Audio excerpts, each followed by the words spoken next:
प्रणाम गुरुजी। भगवत प्राप्ति के लिए साधना मार्ग कौन सा अपनाना चाहिए?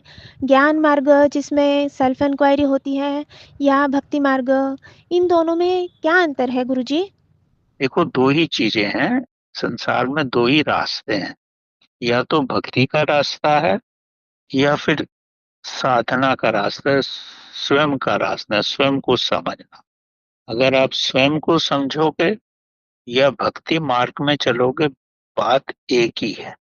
भक्ति मार्ग में चलोगे तो भगवान को समझोगे, भगवान बाहर है। जब भगवान को बाहर समझोगे तो आपकी सारी शक्ति जो है प्रभु को पाने में लग जाएगी, तो आप अंदर अपने शून्य हो जाओगे। अगर आप समझते हो कि भगवान मेरे अंदर है तो आप बाहर शून्य हो गए। और कभी भी एक शून्य नहीं रहता। एक शून्य हो तो दूसरा भी शून्य हो जाता है।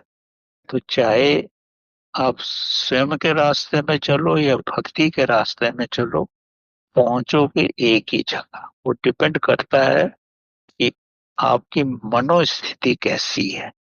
जैसे आपकी मन की स्थिति होगी वही रास्ता अपनाओ।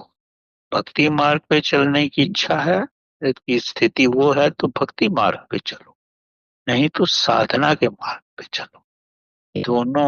दोनों में ही ईगो जीरो होता है और शून्य अवस्था आती है। और शून्य अवस्था में ही चेतना का विकास होता है। यही सारा विज्ञान है।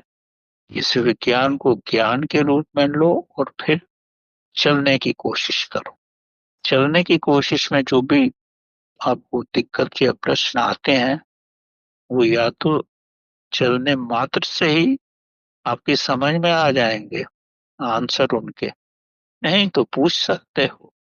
लेकिन क्लैरिटी से पूछोगे, गहराई से पूछोगे तो आंसर भी वैसा आएगा जैसा कि वास्तविक आपको उत्तर चाहिए। आपके अंदर की गहराई का प्रश्न होगा तो उत्तर भी गहराई से ही आएगा। सुपरफिशियल क्वेश्चन होगा पूछने मात्र से, तो फिर आंसर भी सुपरफिशियल ही होगा, तो वो फिर समझ में नहीं आएगा।